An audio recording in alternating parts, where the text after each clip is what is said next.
আসসালামু আলাইকুম। এই দেখেন আমি যে জায়গায় থাকি, জায়গাটা কিন্তু অনেক সুন্দর। জায়গাটা অনেক সুন্দর, ঠিক আছে, অনেক সুন্দর। দেখেন গাছপালা, অনেক গাছপালা আছে এখানে। জায়গাটা অনেক সুন্দর, অনেক সুন্দর। দেখেন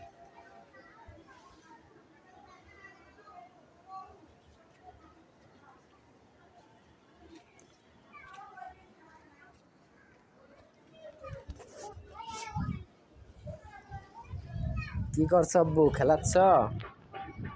খেলো।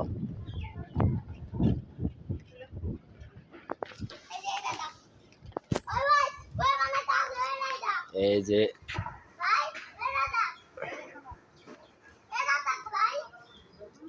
এটা হলো বাগান, এটা হলো বাগান, ঠিক আছে। এই দেখেন গাছপালা একদম গ্রাম অঞ্চলের মতোই।